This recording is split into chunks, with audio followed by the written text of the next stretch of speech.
Chapter 17. The sun shined down on a bustling, seaside city near the northeastern edge of the Land of Fire, its light reflecting off of the ocean, creating a dazzling path of shimmering light across its surface as the people milled about their daily lives as a cool breeze swept in from the sea. Meanwhile in the forest, that light across a field before the small town, two figures hopped through the trees moving as blurs until they burst from tree line, coming to a stop on a hill overlooking the town. Naruto took a step forward surveying the town before them. He took a deep breath through his nose, inhaling the crisp smell of the ocean, before nodding to himself with his usual grin plastered across his features. Yep, this is the place.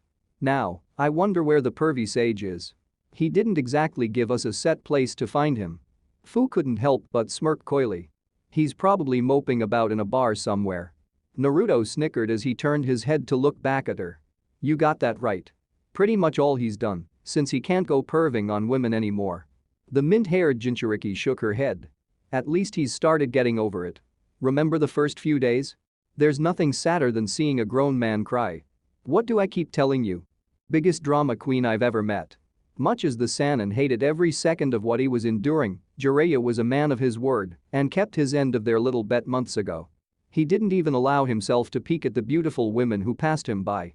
So while Naruto and Fu reaped the rewards of writing bestsellers, Jiraiya could only sulk over how he was missing out on the babes.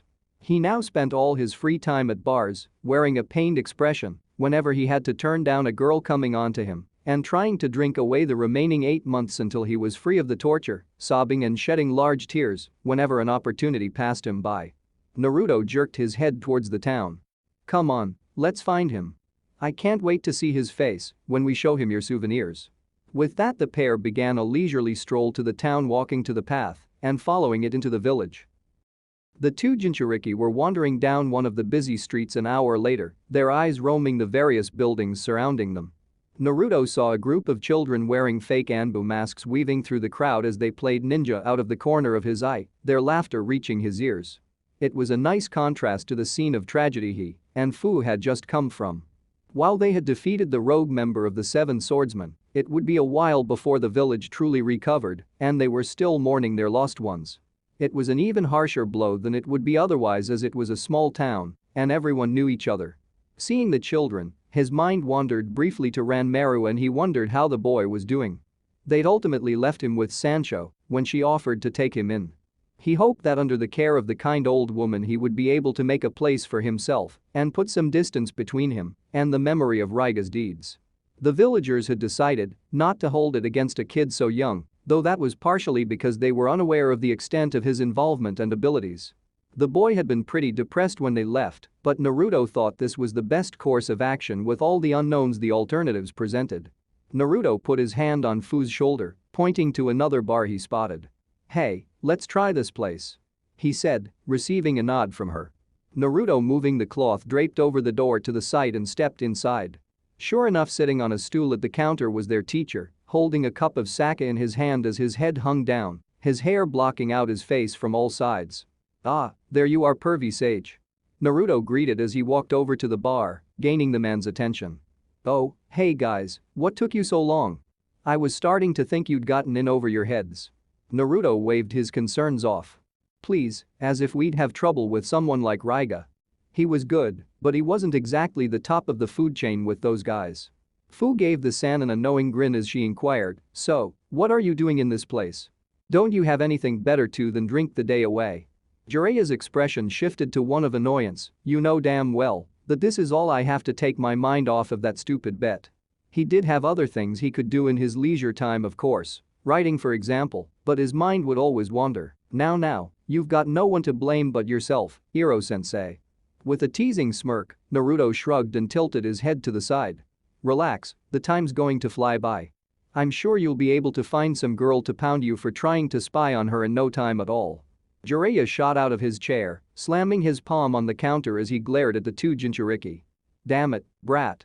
I am not, he sighed and sat back down, shaking his head as he closed his eyes. You know what? No. That gag's run on for too long. Go ahead, call me a masochist all you want, you're not getting another rise out of me. Fu pouted. Aw, but it's no fun if you just sit and take it. Jiraiya gave her a deadpan expression. Exactly. He then arched a snowy brow. So, what took you guys so long, if Uriga didn't give you any trouble? Well, the fight itself was pretty much what we expected, though Raiga could do some crazy things with those swords. Naruto said before his face shifted into a downcast look. But it was a real mess when we found the guy. Seriously. We couldn't help but stick around and help sort things out. Ah, I see. The Sannin nodded before gesturing to the seats beside him. Well, don't just stand there. Go ahead, take a load off, and tell me about it. The two were soon seated and began to regale the Sannin with the tale of their short adventure in Katabami. Naruto tended to be more animated than Fu, but the girl still added her own flair to telling the story, their tones matching the events and captivating the listener's attention. Jiraiya listened silently, nodding at the appropriate times, frowning with disgust when they reached the part about the mass grave and grinning with approval at the other points. He knew neither would exaggerate any part of their story. While Naruto was once a braggart, the events of his first serious adventure in Wave had humbled him, and he now preferred to earn recognition, while Fu's thoughts had always been that way. Jiraiya sat back and rubbed his chin in thought when it was over. Well, looks like you made a good call picking out Raiga's bounty. Nice job, by the way. Couldn't have done it better myself. At that age at least, the Sannin thought to himself as his students smiled. In all honesty, the pair had handled the situation better than most Chunin. It was this that clenched in his mind, that he'd be recommending promotion for the pair as soon as they reached Konoha. He also knew then, and there he was right. It was high time Naruto knew of his parents. Now, how exactly was he going to bring it up? So, where are we headed to next? Fu questioned curiously. Jiraiya shrugged, smirking at the two as he replied, oh, nowhere. We're going to park ourselves right here for a while. Naruto raised a brow in confusion. Huh? Why, anything special going down around here?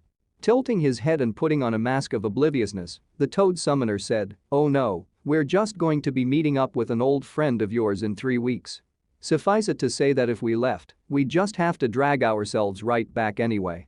Well, don't just keep us waiting, pervy sage, who is it? Naruto asked eagerly, wondering which of his old friends it could be. Once upon a time, he'd likely anxiously hoped that Sakura would be joining them for whatever reason, but oddly he found that he wasn't thinking about her much anymore, or at least not much more than his other friends from his home. He used to feel warm and light whenever he thought of her, like he would go to any lengths for her sake, or to make her happy, and like her presence could ward away any ill feelings he had, so long as she wasn't their source, as she so often was, but now. Though he still felt as if she was family like Teuchi or Ayame, that was largely gone. Leaning back and crossing his arms, regarding his pupil with a mischievous grin, Jiraiya replied, wow, I'm surprised. Come on, who do you know who would force us to come out here just to meet here? I'll give you a hint, you met her in a town not far from here from what I heard. Naruto frowned and looked down in thought. Obviously not someone from Konoha, or one of the Sand siblings then. A girl who he met in a town by the sea. It only took a few seconds before he looked up to the Sannin and snapped his fingers as recognition dawned on his features. Really, there was only one person who fit that description that Jiraiya would need to be present for. Oh, we're meeting with Koyuki? What are we doing, writing up a new treaty? Jiraiya chuckled fondly and nodded. Got it in one, brat. You two are going to come with me and see firsthand the finer points of diplomacy. He tilted his head, giving the pair a grin as he added, I doubt we'll get as much out of it as some are hoping, but I shouldn't need to tell you that some of the council back in Konoha are practically drooling over what they might offer us. Whoa, hold on. Sorry to interrupt, but did you say Koyuki? As in Lady Koyuki of the Land of Spring, the world-renowned leader and actress? Fu asked with wide, excited eyes before her expression shifted to a pout as she looked to Naruto. You never told me you knew Koyuki. She was a big fan of Koyuki and her character, Princess Gale. They were the only movies, actually the only thing on a screen in general, that she liked almost as much as the books she would lose herself in. Sadly, she'd missed Yukiya Fujikaze, A True Princesses, the action documentary of the revelation of her true identity and her rise to the throne, something she'd lamented for quite some time afterwards after realizing it. She typically found herself thrown out of movie theaters back in her home village for causing disruptions, even when it was those around her jeering at her and complaining about her presence, so she had to wait until they came out on video to see them, which the acclaimed film hadn't, before she had left her village. She'd told him all that when they went to see the newest film together just 6 months ago. She found it a little difficult to maintain her expression as she remembered how he disappeared a few seconds into the movie, only to return with her favorite snacks and drink, a broad smile on his face as he gave them to her, or how she'd leaned against him during the romantic scene, bringing a blush to both their faces. No, don't think like that. You're supposed to be mad at him. Naruto brought his hands in a placating gesture. Hey, it's not that I forgot to tell you, it's just that. Well. He rubbed the back of his head as Fu folded her arms over her chest, waiting for an explanation. It's hard to explain without ruining the surprise. I've just been looking for something that would help me give you the whole story. I'll tell you all about it if I don't find it before we leave, okay? After a moment, the mint-haired girl's expression brightened. Okay, I believe you. Naruto sighed with relief, glad to have evaded Fu's ire. While she never became violent like Sakura, he still didn't like it when she was upset with him. She'd usually avert her gaze and give him the silent treatment for a few hours before pulling a joke or startling him when she felt he'd suffered enough, ending with both laughing over it. Anyway, come on. We've got something to show you. Fu chirped, rising to her feet as she looked at their sensei, who arched a brow and looked at her, interest written across his features. Oh yeah? What? In a clearing in a forest far outside the view of any prying eyes, Fu brought her arms together before her chest, holding them inches apart, her right above her left, her hands facing each other, hovering just behind the opposite wrist. As Naruto looked on with a smirk and Jiraiya with his arms crossed, a look of curiosity on his face, Fu took a deep breath before focusing her chakra, causing two seals to appear on her armlets just beyond the reach of her hands. There was a poof of smoke, obscuring her torso, before she swept her arms out in opposite directions, something cutting through the obscuring cloud and leaving arcs of lightning in their wake. Jiraiya's eyes widened slightly as they were revealed to be the Kiba blades. Raising the blades above her head, an electric discharge building up around them and covering the swords in its crackling power. Fu let out a cry as she threw the blades out before her, unleashing a massive blast of lightning that carved a path through the ground, illuminating the forest as it vanished into the trees, leaving a deep trench in the ground and burned, devastated trees in its wake. Jiraiya let out an impressed whistle as he observed the path of destruction created by the swords. Wow, nice souvenirs you got there. He commented as he continued to study the damage, while the two Jinchuriki grinned at each other. He then turned to the mint-haired girl. And that kid you mentioned told you that those swords could control natural lightning? Yep. Can't wait to try that out. Fu replied, looking at one of her new swords before slashing it through the air. Yeah, I'll bet. I can see why the swordsmen were supposed to be so dangerous if they had weapons like that in their hands. Just don't let them go to your head and try to keep them a secret. Kiri'll probably want them back. Fu placed her hands on her hips, keeping the blades pointed away from her body, and bent her body forward, giving the Sannin an annoyed expression. Who do you think you're talking to, Iro-sensei? You didn't have to tell me that. Okay, just being careful. No need to take it personally. Jiraiya waved her off before giving the pair a proud smile. Anyway, you should take the next few days off. You've earned it. The pair of Jinchuriki agreed, although Fu planned to resume her training on the next day. Wielding the Kiba blades was a bit different than her water swords for obvious reasons, or any other blade for that matter. She needed to get used to their unique shape and weight before she could actually use them in a fight. 2 days later. Naruto bounded into an alleyway, using the walls as a platform to jump onto the roof. His lips spread in his fox-like grin with an eager look in his eyes as he placed one foot on the roof's highest point and surveyed the village. Naruto took off in a blur of motion when he spotted what he was looking for, moving so fast he went completely unnoticed by the civilians milling about below. The past 2 days had been fairly uneventful. While the town was certainly a nice place to live, especially with its ocean view, there wasn't really much to do. Naruto had spent the previous day wandering the town, watching the people and seeing what the place had to offer. There were the standard shops and entertainment value, but nothing particularly unique. No special delicacies available only in this town, no landmarks or unique attractions. The bottom line that, while the village was very scenic, it was also a pretty boring place. While he had searched in vain through the sights of the village, Fu had begun acquainting herself with her new swords. He'd gone in search of her after an extremely opportune discover and found her in a clearing far outside the village. She was in the middle of a sparring session with a clone of herself wielding the Kiba blades, taking care not to channel her chakra through them and activate their electrical powers while her duplicate wielded a single water sword. It was a good way to train, they could see their battle from an outside perspective through the memories of their clones. This enabled them to analyze their forms, see any flaws or openings they had, and go about correcting them more efficiently. It had really helped as both forged their own styles, mixing the best of a few forms they learned from their sensei or scrolls he provided, and using this to perfect them, or at least, bring them as close to perfect as possible. Seeing the contrast between her one- and two-handed styles had been interesting. Armed with one sword, Fu's movements were more graceful. She mostly focused on deflecting her opponent's blows, flowing around them like water, and creating openings. With two swords on the other hand, Fu was more aggressive and fast-paced, striking with quick, fluid movements that left her opponent little room to counter. At least, that's what it seemed like at first glance. She seemed to have incorporated a trick from one of his favorite taijutsu styles into her sword art, a deadly deception that could fool all but the most experienced of opponents. Her style appeared to have a few openings, but the moment one tried to exploit these flaws, she'd spring her trap. Instantly, her style would shift, she'd slip her offhand sword into a reverse grip, catching the opponent's blade in the process and leaving them open, or perhaps she'd leap and spin, lashing out with the sword's overhead before catching the opponent with a kick. Her style was mainly about drawing the enemy in to see an opening that wasn't there and trapping them when they fell for it.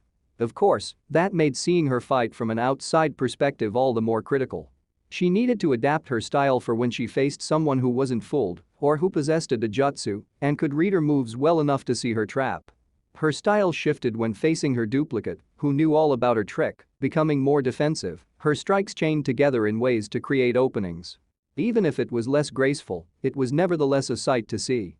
For a few minutes, Naruto had found himself simply standing at the edge of the clearing, mesmerized as the mint-haired Kunoichi and her duplicate danced around each other in a fierce exchange of kenjutsu, her mint-green hair whipping through the air at every fast turn, the subtle shift of the muscles hidden under the small layer of fat she possessed in the exposed thighs of her long, feminine legs and lithe waist.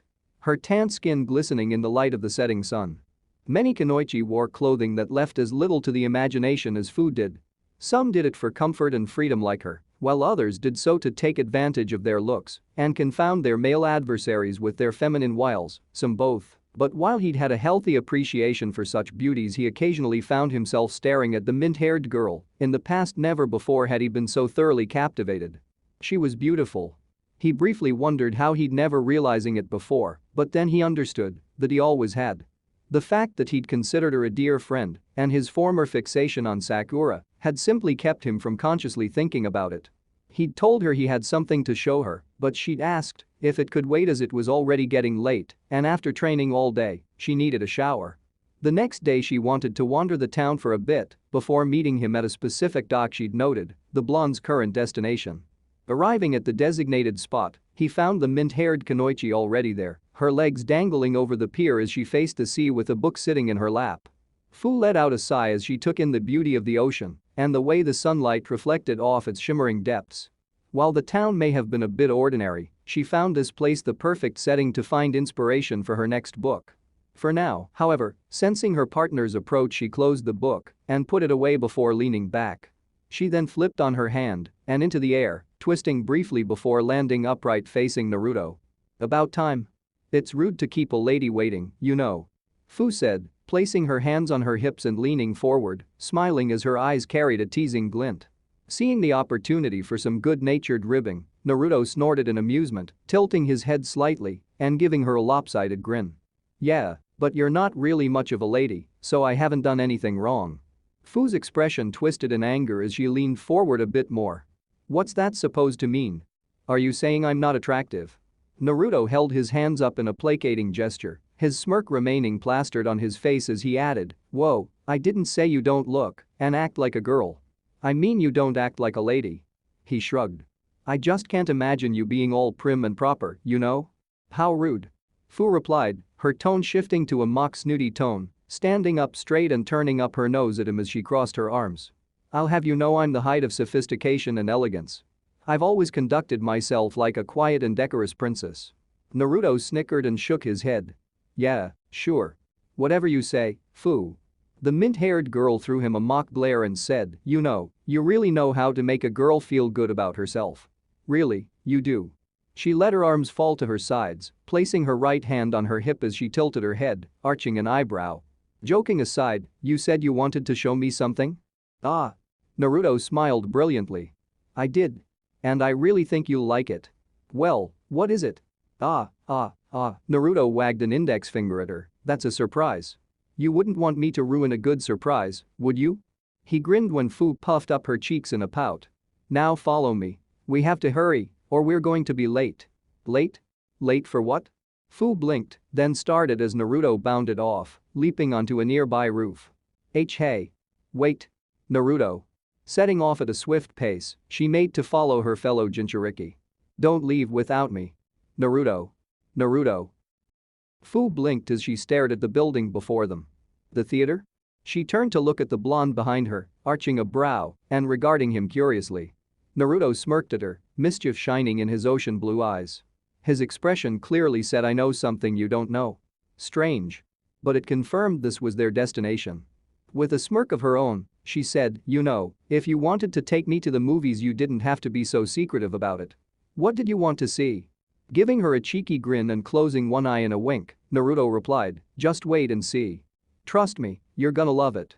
He stepped beside her, his hand finding hers as he guided her into and through the building. Fu debated over whether she should look at the schedule and try to guess what they were going to see, but she quickly decided not to. Naruto wouldn't be acting this confident if it was something she might hate, and it was more fun if she was kept in suspense. As they were waiting in line, she felt her cheeks heat up as she realized that the blonde was still holding her hand, but rather than call attention to it, something drove her to tighten her grip instead. Naruto turned to look at her, his expression becoming curious when he noticed a pink tinge on her tan cheeks. The mint-haired girl briefly looked away before facing him and giving him a smile which her fellow Jinchuriki, oblivious to the meaning of their actions, returned. In short order they had their snacks and were making their way to the stand in front of the right hall of the building. Naruto held out their tickets to the usher standing at the entrance. The man took the tickets, checked them and then put away. He then pulled out 2 pairs of 3D glasses for the blonde. They soon reached the 12th auditorium. Fu's eyes wandered the room as Naruto led her up the stairs, having seen 2 available seats in the back row. She was mildly surprised to see that the place was packed. Quickly scooting themselves down the row, they were seated just as the lights went out. Naruto smirked as the room dimmed. We got here just in time. He whispered, careful not to disturb those around them and risk getting them thrown out. He reached into his pocket and pulled out the 3D glasses from his pocket. 1 pair he gave to the white-clad Kunoichi. Both put them on as the standard warnings appeared on the screen, most notably one that said that the video had been edited to protect certain identities and secrets, which made Fu blink. Fu became more curious to know what kind of movie she'd been brought to, but knew that she'd find out soon enough and chose not to ask. Numbers appeared on the screen, counting down. 4, 3, 2, 1. The movie started, and Fu recognized it as a Princess Gale movie, albeit one she hadn't seen before. Odd since she hadn't heard of any new movie being released, and the last one hadn't been that long ago in the first place. The film started with a beginning typical of the acclaimed series. Princess Gale was standing at the side of a battlefield, the narrator describing how they had just faced their arch-nemesis and how he'd taken control of a frozen land filled with death. In short order, after saying goodbye to her subjects, the princess and her followers boarded their boats, preparing to go on a long journey to face down their foe. Fu thought it odd how the film was moving much faster than the series usually did. The film soon cut off, fading to black as the director himself took the role of narrator. This is what we'd intended to show you all, for the most part. Just another mark in one of the most acclaimed series this side of the ocean. However, I never could have imagined that on this seemingly normal shoot, I would bear witness to one of the most amazing journeys I've ever seen. A story filled with action, compassion, and sadly, death. It was a tale that even I could never have hoped to write, and I felt it would be a crime if our story went untold. And so, let me share with all of you the tale of a true princess, her intrepid helpers, and us, the lowly actors and crew that found ourselves swept up in their story. He then appeared on the still black screen. So let's get ready to roll. Lights, camera, and action. Fu quickly realized what it was Naruto had brought her to. Her eyes went wide with excitement and amazement. Turning to Naruto with an ecstatic smile, she said, "You brought me to see." She stopped and cringed in her seat along with Naruto when she was shushed by those around them. Quieter this time, she said, "You brought me to see a re-showing of Yukiya Fujikaze, a true princess's?" Snickering quietly, Naruto grinned. "Yep. But believe me, the best is yet to come." Opening her mouth to ask what he was talking about, she was cut off by a familiar voice on the screen. "All right, let's get this show on the road." She looked back to the screen, her eyes wide with shock as she saw that 4 shinobi along with Koyuki had joined the director on the screen. While she didn't recognize 3 of the ninja, the boy who'd spoken caught her attention. He had spiky brown hair, matching eyes and fair skin. He wore a mostly blue tracksuit. While his appearance had obviously been greatly modified, the boy's features and the look on his face made it clear who she was looking at. She could only turn to stare at Naruto, gaping like a fish as he struggled not to laugh out loud at her expression. After the movie end. "Why am I not surprised that's how you know Lady Koyuki?" Fu muttered as the pair of Jinchuriki walked down the street out of the theater. She shook her head, her hand resting on her brow as they walked down the street. The blonde crossed his arms and puffed out his chest, his head held high as he gave her a wide grin. "Probably because you already know what an awesome ninja I am. You know, if your head gets any bigger your neck might snap," Fu said, a smirk gracing her features as she playfully punched his shoulder. "Ah, come on.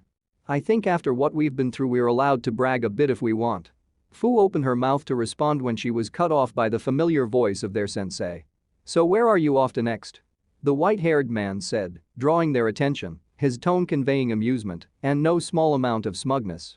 They turned to see him leaning back against a power pole, his arms crossed as he regarded the pair with a knowing smirk. "How's the date coming along, my little lovebirds?" The 2 Jinchuriki blinked. They looked at each other. Then blinked again. "This isn't a date, you damn pervert," Naruto shouted, his face a mass of red as he pointed a finger at their sensei. "Oh really?" Jiraiya questioned, arching a brow. His tone still infuriatingly smug. "Cold have fooled me." He shrugged, closing his eyes. A cute little outing where the man treats the girl to a movie. "What are you planning on next? Dinner?" The way the blonde blinked, sputtering as he tried and failed to come up with something to counter his statement said it all. "How is this not a date? Don't you have anything better to do than spy on us, Iro-sensei?" Fu questioned, placing her hands on her hips and seeming annoyed, though the pink tinge in her cheeks hinted that she was actually feeling embarrassed. Perhaps a little unsure of herself as well, the Sannin thought to himself, not that that was particularly surprising. Naruto placed his hand on Fu's back and led her away. "Come on, Fu, let's leave this old perv to find some other way to get his kicks in." The Toad Summoner watched the two walk off, calling after them, "You two have fun now. Enjoy the rest of your date." He laughed when both replied, "It isn't like that." "Oh wow, you two are perfectly in sync. That's just adorable." He laughed louder as the two rushed off. He shook his head as they vanished from view. Seriously, he was sure that anyone could see it but them, even someone with all the emotional capacity of a stump like the Abu Rama would see it. Then again, he couldn't really blame them. Neither had that much experience with such things, Naruto's only previous foray in the ways of the heart being his doomed attempts to win over Sakura, and that had developed from a crush. He likely felt stirrings from the moment he saw the pink-haired girl, so it would be clear that what he felt wasn't just a desire to know or befriend her. Going from not knowing her to wanting to be with her would be easy to tell, but gradually developing feelings and attraction? He probably had no idea just how close he had become to his fellow Jinchuriki. How they could read each other so easily and pull one another out of a funk. How often they would give gestures of affection, something both probably craved after the lives they'd led. It was clear as day to anyone on the outside just from the way they'd look at each other.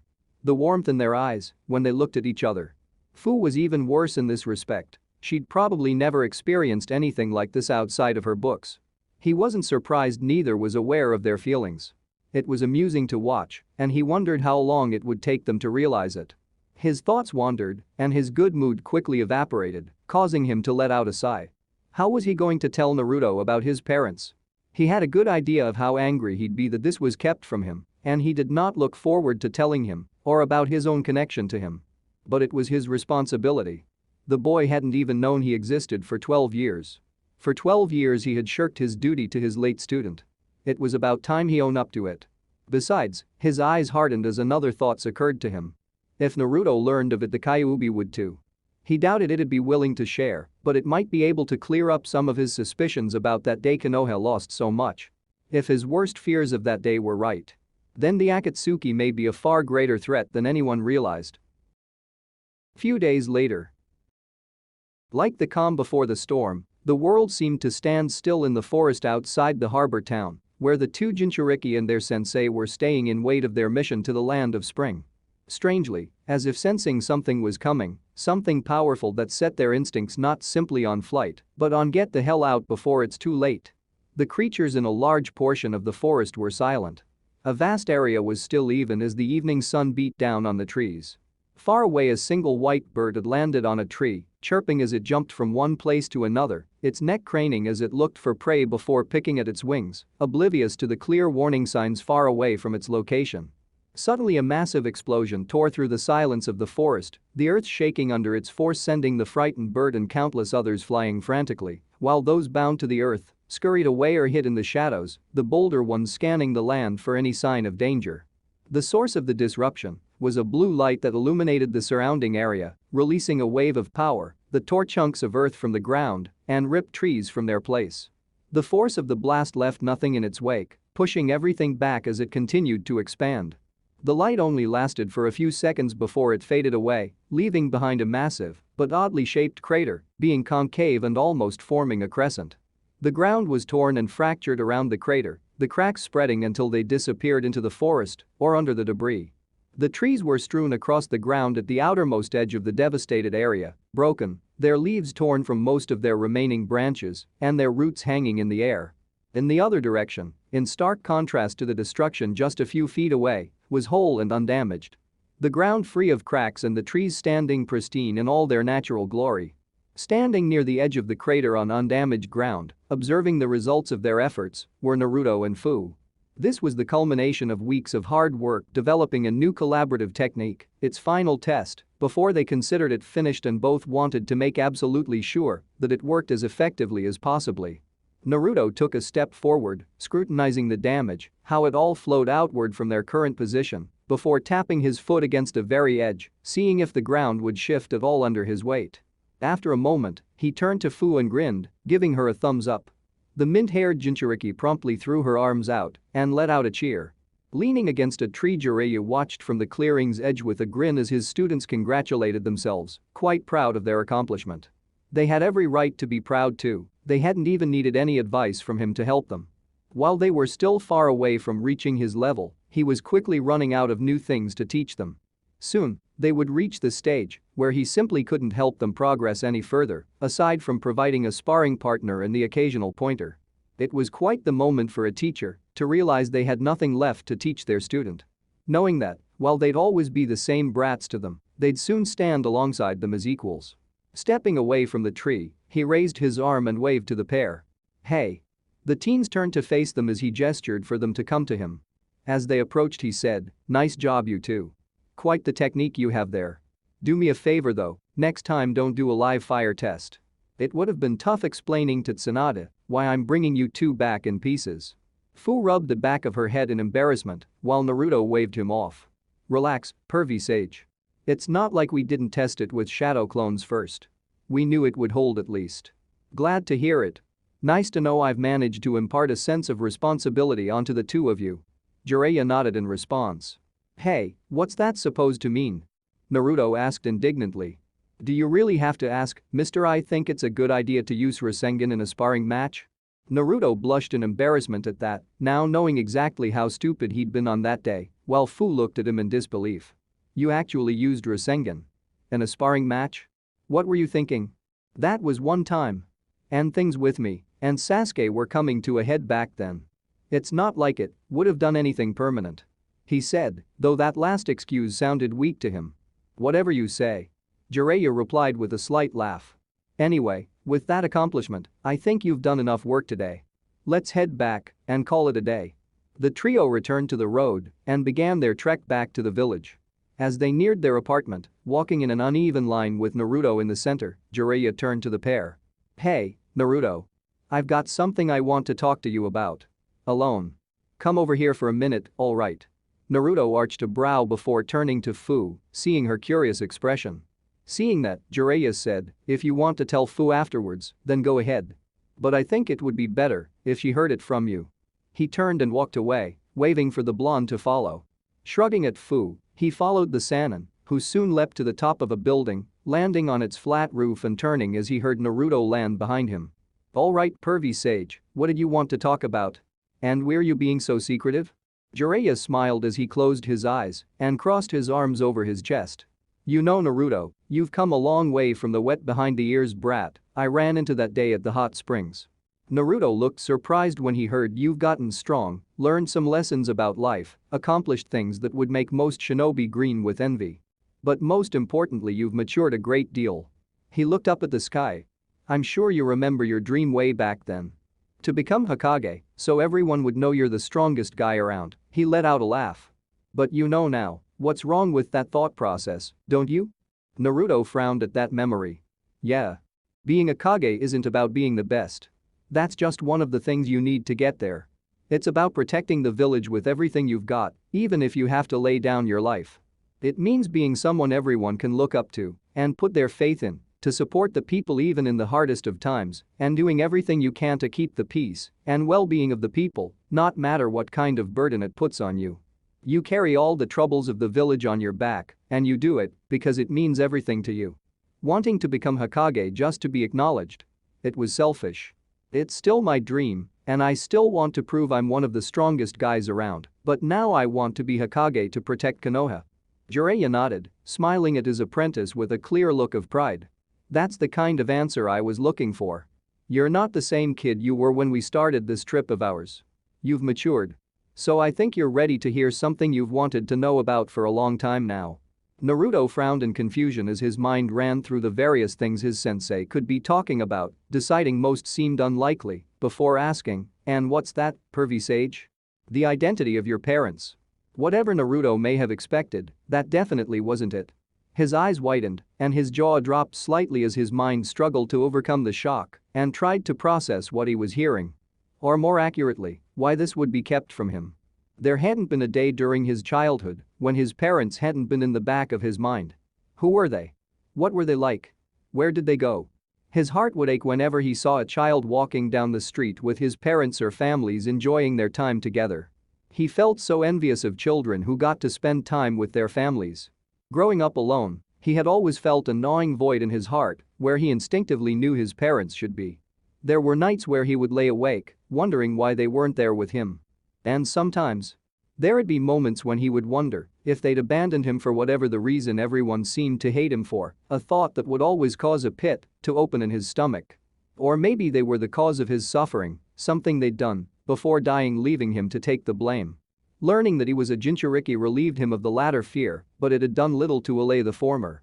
It took him a few before he shook himself out of it and began to shooting off rapid-fire questions. My parents? Who were they? Do you know them? Why didn't anyone tell me before? Naruto. Jiraiya cut him off, raising his hand in a gesture to stop. Slow down. I know you've been wondering about this about your whole life, but just listen. Trust me, you'll understand by the end of it. Naruto took a moment to get himself under control before saying, all right, pervy sage. Spill it. The Sannin closed his eyes for a moment before he answered. Your mother was named Kushina Uzumaki. It was decided that it would be better if you took on her name, even though it wasn't exactly a small one. So the reason I wasn't told before was because my old man was famous? Naruto asked and Jiraiya nodded in response. Naruto then frowned. But wait, what did you mean my mom had a big name too? Well, this'll probably be a surprise to you, but the Uzumaki were actually a clan, and a pretty famous one at that.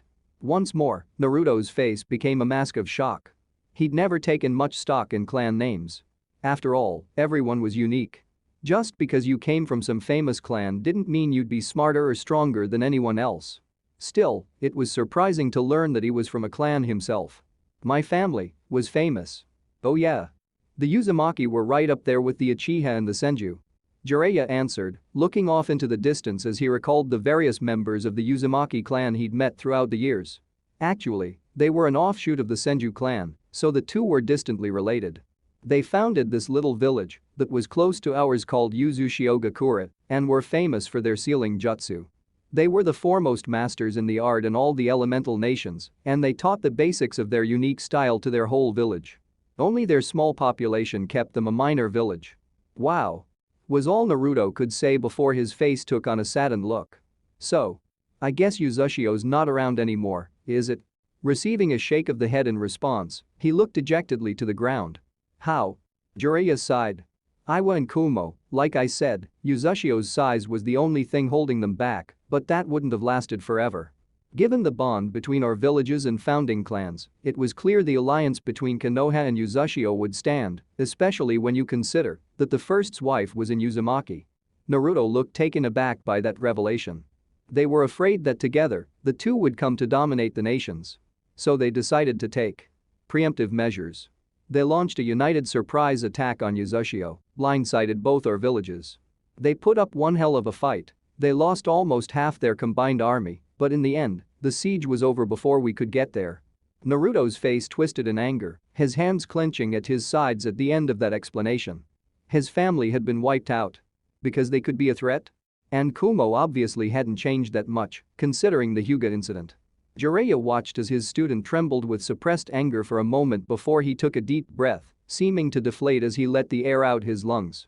He wasn't just going to let it go, but there was nothing he could do about it now. And it wasn't like he was about to start a war for revenge.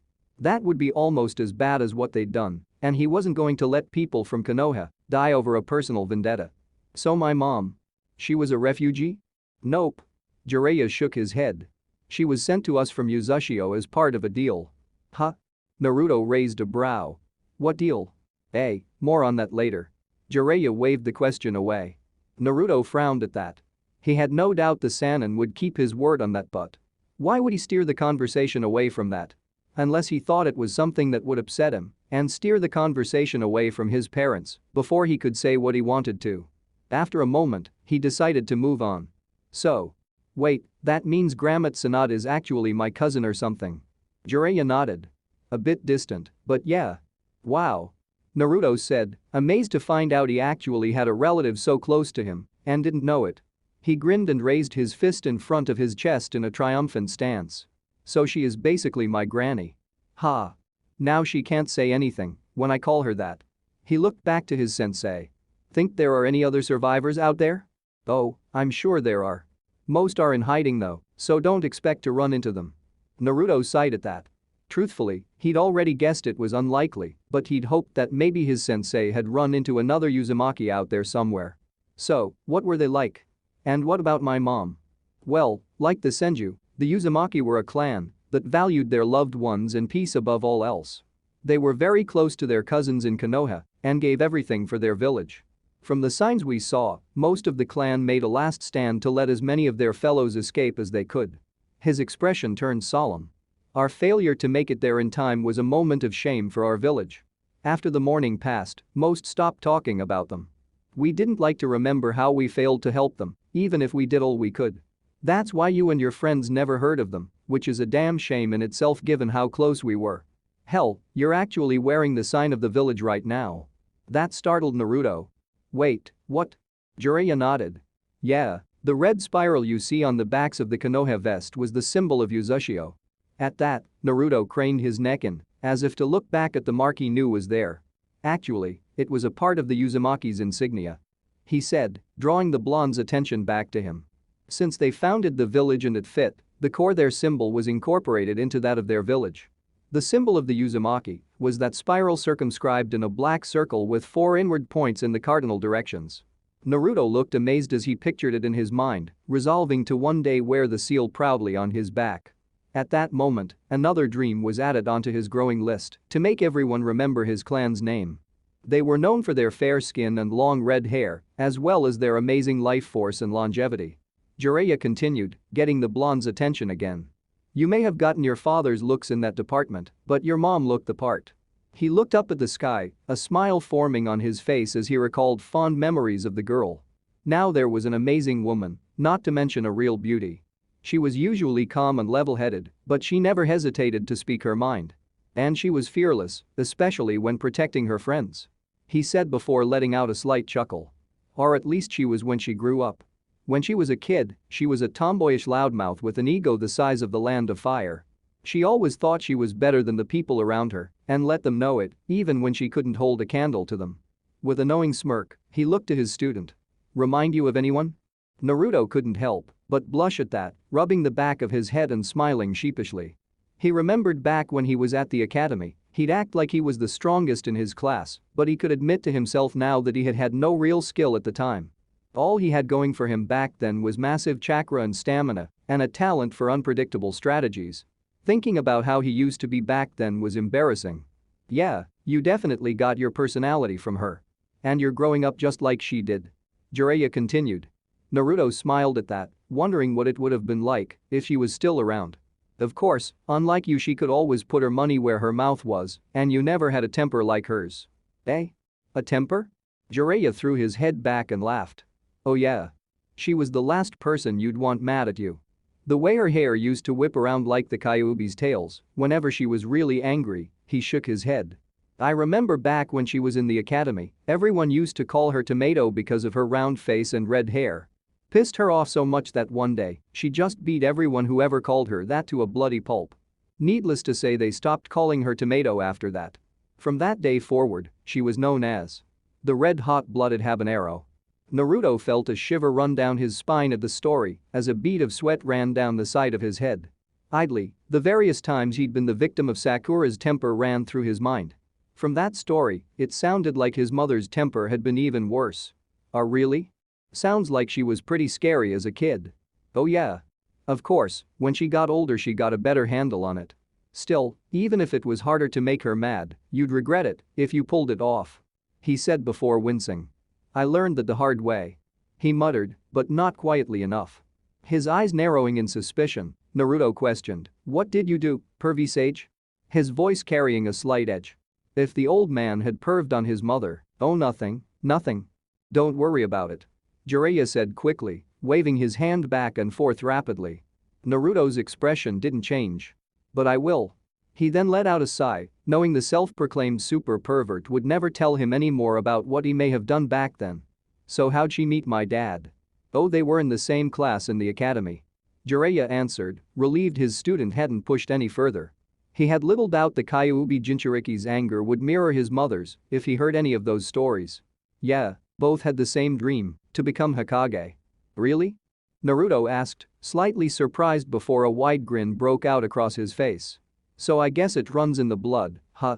He then pumped his fist in determination, a confident expression on his face. "And that's just another reason to make it. It was their dream, and they never got to see it." "Oh, now I didn't say that," Jiraiya replied with a smirk, though inwardly he could feel the stirrings of trepidation as he grew closer and closer to the topic he knew was an explosive tag just waiting to go off. Naruto frowned in confusion. "What do you mean, pervy sage?" Jiraiya's smirk faded, and he closed his eyes and sighed, gathering his courage for a moment before giving his answer. "Naruto, your father was Minato Namikaze, also known as the fourth Hokage." For a short time, Naruto just stared at the man, too surprised to say anything. His thoughts were going a mile a minute, his mind completely overwhelmed. He was so full of conflicting emotions that he didn't know what to feel or how to react. He was amazed to know his hero was his father.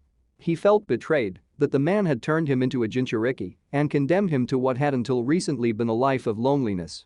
He was curious to know what was going through his head when he made that decision. It had been easier to think about it when he thought the man, his father, had chosen a random orphan, but to do this to your own son? Somewhere in the back of his mind, he realized he had more in common with Gaara than he knew, though he suspected, or at least hoped, their fathers had different reasons for making their lives miserable. And what about Jiraiya? He was his father's teacher. If it was anything like how his team had been, they'd have been like family. Why the hell had he not even heard of the man until he was 12? Finally he just said, "What? You? I know what you said." Naruto snapped, his words hard, but without much emotion. This had Jiraiya worried. Naruto was a hothead and wore his emotions on his sleeve. If he was angry, you would know. This was different. It was like all his emotions had been locked away, or maybe he was just feeling so many he was unsure of which one he should express. Either way, it spelled trouble for Jiraiya. "Why?" Though it was spoken in that same quiet, deadened tone, It was clear the boy was feeling something. His head was tilted down, several blonde bangs covering his face, and shadows proceeding to hide all but his jaw and lips.